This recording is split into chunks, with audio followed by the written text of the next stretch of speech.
Good morning. Campaign working. I'd like to introduce Marie Newman, Democratic candidate for Congress in the 3rd District. Thank you.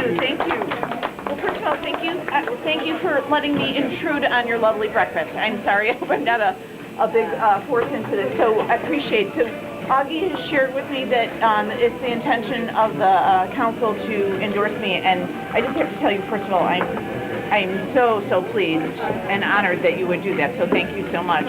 What I usually do is just tell you a little bit about my background, and then I open it up for questions, because your questions are more important than anything else. So a little bit about my background. I started out in the business world and worked my way up hard.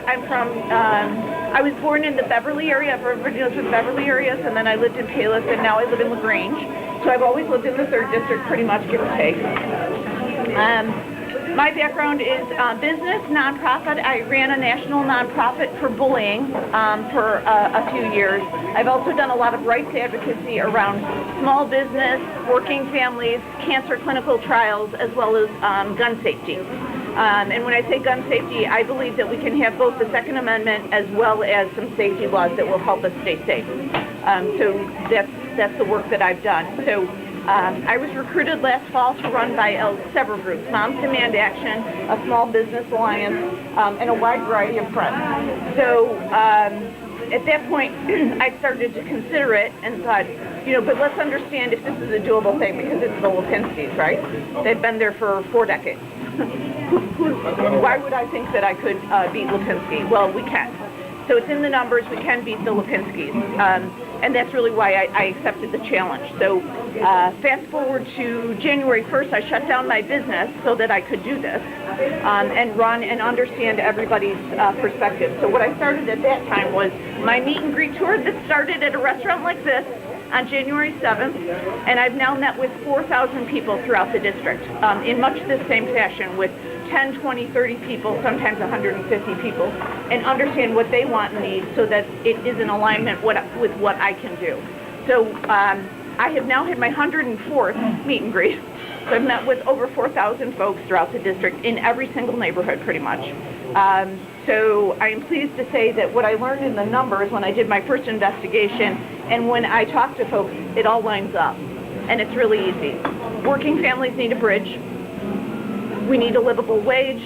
We need paid leave. We need benefits. And working families need to have access to affordable and quality child care. It's simple. Small businesses need a boost. About 80% of the businesses are just like this one we're sitting in right now. It's run by working families, and they need to have the appropriate support so they can flourish and prosper. So that's pretty simple. And then we all need health care. Health care is a right, and I believe in Medicare for all, and I believe that that's a good solution for all of us for now. It's not perfect, it never is, but it's better than where we're at right now. So those are my primary beliefs, and that's my background. Do you all have questions? Because your questions are important, so please, I'll answer anything. Are you for labor? I am very pro-labor. So I'll tell you my background. I grew up with 3 unions.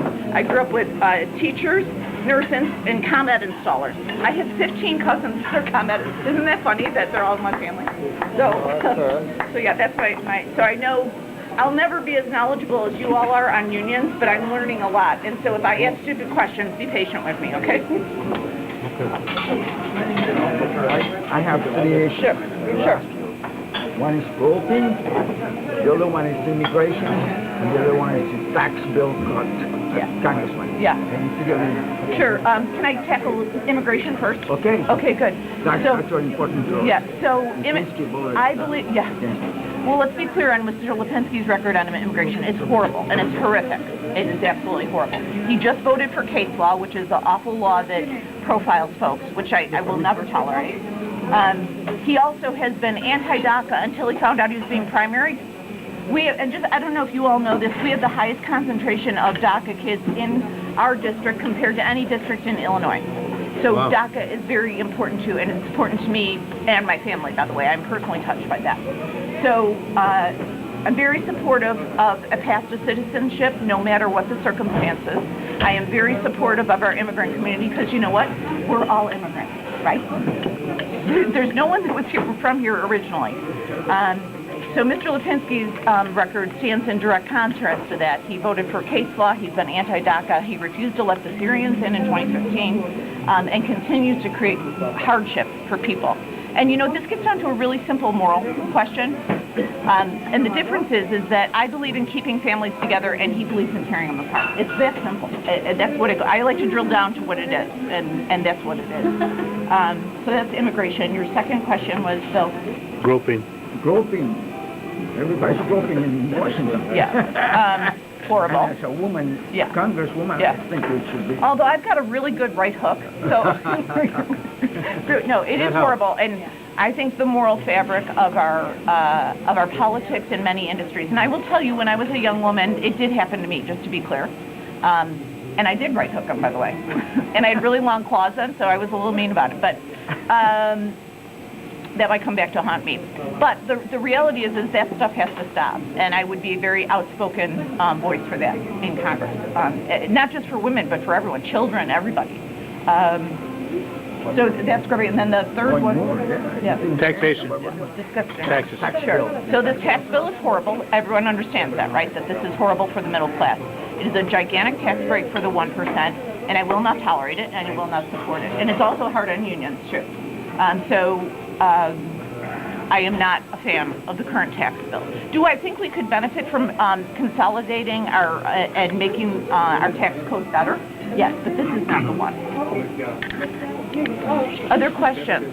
Have you had any, I'm just curious as to the relationship with established Democratic organizations. Yeah. How has that been going? Yeah. So, much better than expected. Okay. Yeah, like I'm pleasantly surprised.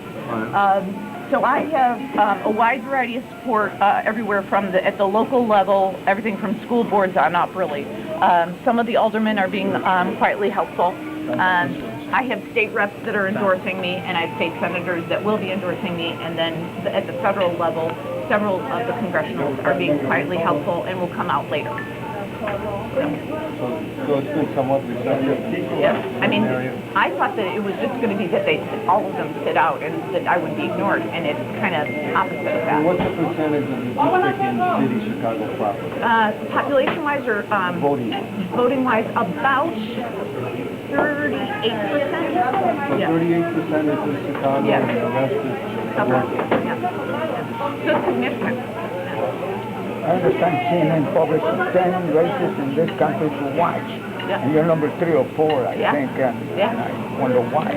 So you know why? Because he's a blue dog, and he lives in a district that is 30% union households, which is higher than the average concentration in the nation. And he continues to work against union and labor, and we have to stop that.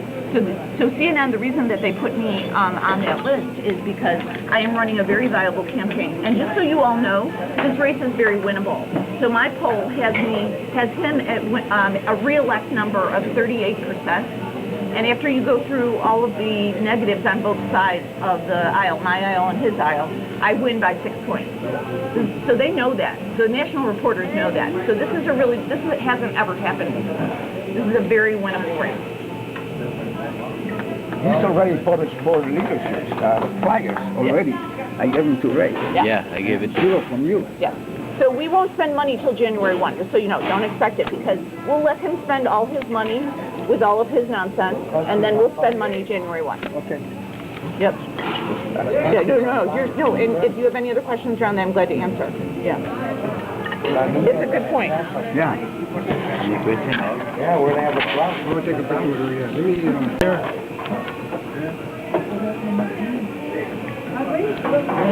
Let me